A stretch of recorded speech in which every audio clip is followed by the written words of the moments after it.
I watched Q&A on Monday night. I don't normally watch Q&A. I think that it's kind of bad for my health. I'm not sure that there's any peer-reviewed science about it, but I've got a hypothesis that just mentioning Q&A kind of raises your blood pressure. But the reason that I watched it on Monday night is that I knew that they were going to be talking about climate change. And when it comes to climate change, it seems like there's this kind of inexorably growing chasm between what the scientists are telling us about it and then the way the kind of public policy plays out and the way the discussion in the mainstream media plays out about it. And unfortunately, that was the case. I don't know whether anyone saw it, but that was the case on Q&A on Monday night. But what I'm going to argue today is that there's actually a profound shift going on, and there is a parallel conversation that's happening about climate change, which is much deeper and offers some kind of cause for optimism, also pessimism, but I'll get to that in the future. This shift that's going on is changing the way that activists are framing their campaigns. It's also bringing in new people into those campaigns and perhaps bringing in unlikely suspects. But it's also changing the kinds of conversations that go on behind the closed doors where money talks. So an example of this is on Tuesday I went to a meeting at 101 Collins Street at the Goldman Sachs office on level 17. So it's the swankiest office building in town. So in 2009, the American journalist Matt Taibbi wrote an article in Rolling Stone about Goldman Sachs, and he said this. He said, "The world's most powerful investment bank is a great vampire squid wrapped around the face of humanity, relentlessly jamming its blood funnel into anything that smells like money." So this was arguably a different kind of meeting on Tuesday. So at this meeting there were 100 people from the superannuation and fund management industry, and it was a teleconference. There were about 50 people in the Sydney office and 50 people in the Melbourne office, and they were there to listen to the American writer and activist Bill McKibben.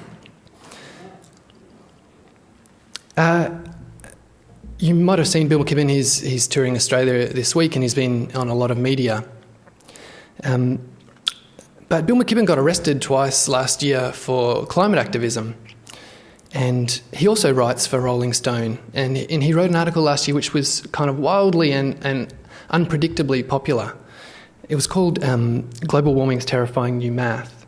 And if you haven't heard him speak or you haven't read that article, I'll just read one little quote for you which summarises what he's got to say. And what he says is, "We need to view the fossil fuel industry in a new light. It's become a rogue industry, reckless like no other force on earth." It's not the kind of message that you expect to hear someone giving at a meeting at Goldman Sachs' office.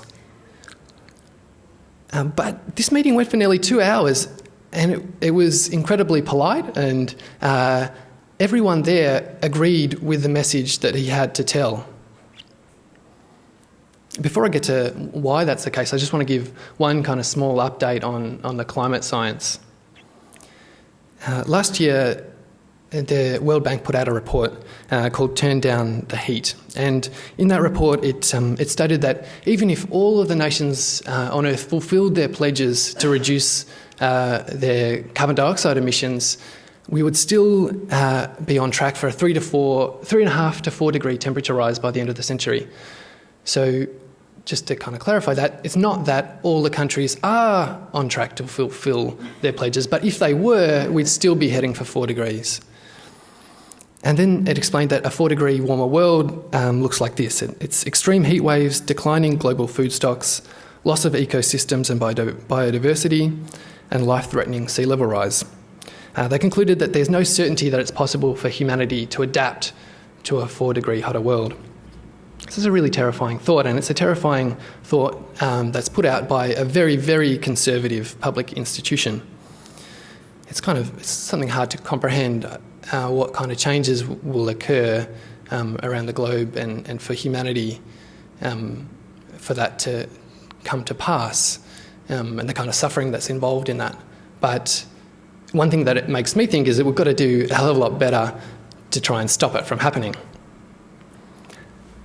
And that's why I come back to this meeting at Goldman Sachs. The reason that we were all there, the reason that I was there, and the reason Bill McKibben was there, is that there's this kind of new way of thinking about climate change which has kind of sharpened up the debate and brought in these unlikely suspects. And that's this idea that there's a carbon budget. So it's based on some research that was done by the Potsdam Institute, which is a climate research institute in Germany. They put out a paper in 2009 which was basically a set of emission scenarios together with their likely impact on global temperature levels. And it was called Greenhouse Gas Emissions Targets for Limiting Global Warming to 2 degrees. And what it said was that if we want to keep a good chance of limiting global warming to 2 degrees or less, so an 80% chance of keeping it to 2 degrees or less, then we can only burn 1/5 of the proven fossil fuel reserves that we have. So what it says is that we've got this carbon budget and it's this much. We know that we've got this much, and so that much is going to have to stay in the ground, kind of roughly speaking. And it's worth noting that if we keep on going on the path that we're going, we're going to use all that budget by kind of mid-next decade. And of course, we're constantly searching for more. Even if we want to have a 50-50 shot at going over that 2-degree threshold, then we have to leave 2/3 of the fossil fuels in the ground. And so subsequently, after that research by Potsdam Institute, another organisation called Carbon Tracker followed it up, and they released some research about the fossil fuel reserves of the top 200 listed oil, coal and gas companies around the world.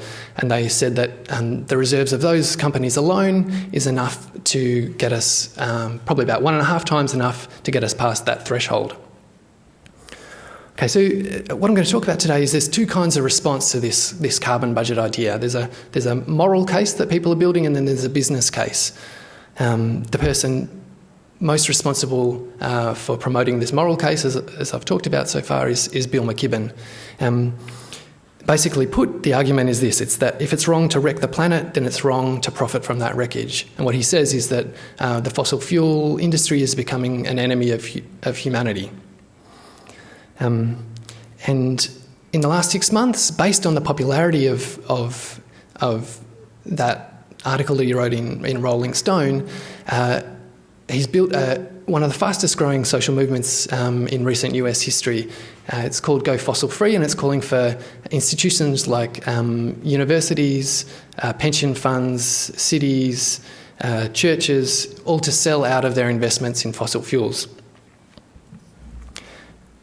The argument isn't so much that they're going to bankrupt those companies, but rather that they're going to undermine their social licence and then open up the room for regulation or for change to occur. And this campaign is coming to Australia. It's here already.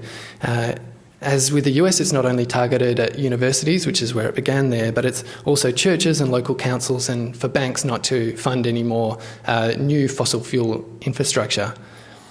The biggest success so far is that the New South Wales Synod of the Uniting Church has agreed to divest. Here, most of all, though, it's targeted at superannuation funds. If you haven't seen any of these campaigns yet, then I'm sure you're going to see them over the next few months. The most prominent one so far it's called the Vital Few, and it's run by an organisation which is chaired by John Hewson, the former Liberal leader and academic economist, another unlikely type to be involved in this debate. What they say is that across superannuation funds, about 55% of the portfolio is held in high carbon industries and only about 2% in renewables. And one plank of that campaign is to call on citizens to say, it's a moral call, and it's saying, well, if you care about reducing your carbon footprint in other aspects of your life, there's no kind of point in doing that if you continue to invest in climate change in other ways. So in all these different kind of campaigns, and there's a number of different groups that are involved in them, there's this common thread, and that's a common thread which says that there's a moral reason not to invest in fossil fuels, both for individuals and potentially more importantly for our institutions. Okay, so that's a moral case. And then there's the business one, which perhaps is more surprising. And so if you look at those carbon budget numbers, another way of thinking about it is to say, well, holy heck, there's 4/5 that's not going to be burnt potentially, and someone's going to lose a lot of money out of that. And especially in relation to those listed companies, the value of those assets is already incorporated in their share price. So if you're invested in them, then those reserves are assets which you expect to deliver an income stream into the future. And of course, there are all kinds of other industries that have assets tied up in a high carbon economy, which would stand to lose in this sort of scenario. What's kind of commonly called the unburnable carbon scenario, that this 4/5 or 2/3 or some amount of that carbon is going to stay in the ground. And basically, the risk associated with it is this kind of counterintuitive risk, which means that there's a risk those people will lose money if we get our act together and prevent catastrophic climate change. But that's not the only risk to do with climate change and investments. It's kind of this unburnable carbon one is a sub-risk of a broader category that is referred to as climate risks, and the other ones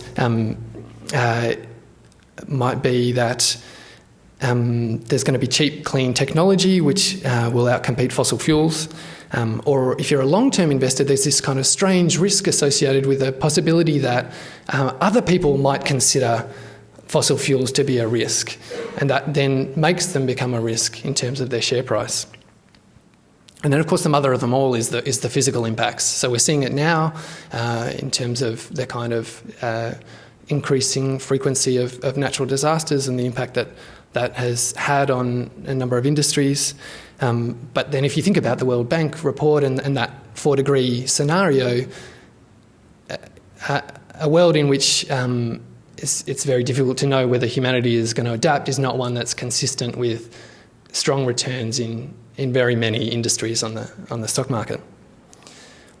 And so one of the surprising things for me when I was researching this is that there's a massive amount out there about it. The finance world is rife with warnings about climate risk for investments. And most of those words have been spilled about asset owners. So things like superannuation funds, pension funds, insurers, or sovereign wealth funds like the government's Future Fund. These are organisations that have a kind of uniquely long-term perspective. So a superannuation fund, the average member has about 20 years until they're going to retire. And so that superannuation fund is charged with getting a good return for its member over that long-term horizon. And so that organisation, the Asset Owner Disclosure Project that I mentioned, which is chaired by John Hewson, put out a survey last year of the biggest superannuation funds in the world and how they're managing this climate risk. And the top 6 were Australian superannuation funds, but before you feel pleased about that, the conclusion of the report was that no single fund had accurately assessed or managed its climate risk. So the highest rating fund was Local Government Super, it was from New South Wales, and remember I said that the average was 55% and 2% in high carbon and low carbon. So their investment portfolio they estimate is about 45% high carbon and 10% in low carbon. So it's much better, but it's not one that is consistent with a 2-degree world. So on Tuesday at that meeting at Goldman Sachs, the head of sustainability for Local Government Super was there, and he made very strong statements about what he saw to be the risks of this unburnable carbon scenario. He said, "There's an inescapable logic that there are more fossil fuels on balance sheets around the world than we will ever be able to realise in our investments. There's an inevitability. We don't know when, but we know it will come." And as I said earlier, at that meeting at Goldman Sachs, everyone there accepted the numbers that McKibben outlined. All the big superannuation funds accept that this risk exists. in broad terms. But much of the discussion on Tuesday was about how they don't know how to do anything about it. They don't know how to measure that risk, and they don't know how to change their investment plans. A couple of big investment advisors have had a go at doing this. HSBC Bank in London produced some modelling which showed a deflating carbon bubble could nearly halve the value of coal assets on the London Stock Exchange and knock 3/5 from the value of gas companies. Citigroup here has done a similar kind of analysis and found that about 14% of the value of the top 200 companies on the stock exchange are tied up in coal, oil and gas and related industries. But these superannuation funds in that room that day maintain that they don't know how to incorporate those scenarios and that risk into their patterns of investment. And basically it comes down to the time value of money. They in their models, $1 in today or in the next couple of years is worth much more than one further away. So, and then when it's coupled with the uncertainty about how these scenarios might play out, they just can't put a number on that risk. So they all accept that this catastrophic risk occurs and that there might be a terrible collapse, but they don't know what to do about it. And the upshot of that is that all those people in that room, despite accepting that risk, are taking a position that the world won't limit warming to 2 degrees. So they're betting that we're not going to exceed the safe threshold for human civilization. Sorry, they're betting that we are going to exceed the safe threshold for human civilization. But the interesting thing about it is they're not just betting on this game, but they're also participating. So the way that they invest helps shape that world and helps to set us on a course for a kind of world which they acknowledge is one where they won't be able to get a good return on their investments for anyone. And so with a couple of minor exceptions, they're all just sitting there kind of watching each other and they're saying, oh, well, we accept that that's true, but we're not going to do anything about it. And so when I left, I kind of had 2 thoughts about this. And the first was really depressing because those 100 people that were there at that meeting, they're the 100 people in this industry that actually are engaged with it. They're the ones that care most about it, and there's a lot out there who aren't taking it into account. And so it was clear to me that while this conversation is occurring and it's one that accepts the science, it's not happening fast enough. But then the other thing about that conversation at Goldman Sachs is that McKibben was in the room.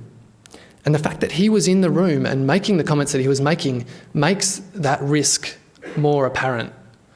The fact that all of these campaigns exist, all the civil society campaigns and all the calls for corporate transparency and accountability on the idea of climate risk actually makes climate risk a bigger issue. McKibben put it this way at Goldman Sachs. He said, for our purposes, the fight is as good as the win. It's kind of I think of it this way, we've got 2 kind of competing circles going on. There's a vicious cycle in the way that we're investing at the moment. The way we're investing reinforces the kind of systems that are causing climate change. But then on the other hand, there's this other circle, and it's because this idea of a carbon bubble or unburnable carbon is so uncertain at the moment, the more people that talk about it, the more likelihood that there is that it actually exists.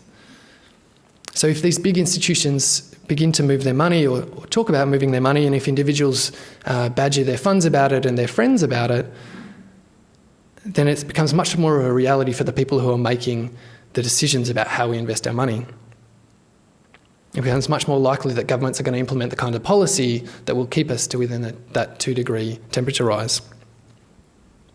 And the other really interesting thing, I think, is that because of the nature of the way our investment community makes decisions, the tipping point isn't necessarily that wonderful day when all the world's governments sit down together and they sign the Radical Climate Justice Agreement. It's just the day when enough people think that might be possible, or that some kind of significant climate action is possible, or that in 10 or 20 years' time they're not sure whether that new coal plant is going to be able to deliver them a return, or when they think that China might be shifting its policy, or when they look at the price of solar panels, which have come down so much, and they think that maybe this sort of centralised fossil fuel energy system that we have is going to have to change. All of these risks combine to mean that it's possible that there is some sort of fast change that could occur. So there is a deeper conversation going about climate change. It's one that accepts the science, and it's one that involves both climate activists and market analysts, and it has the potential to change rapidly.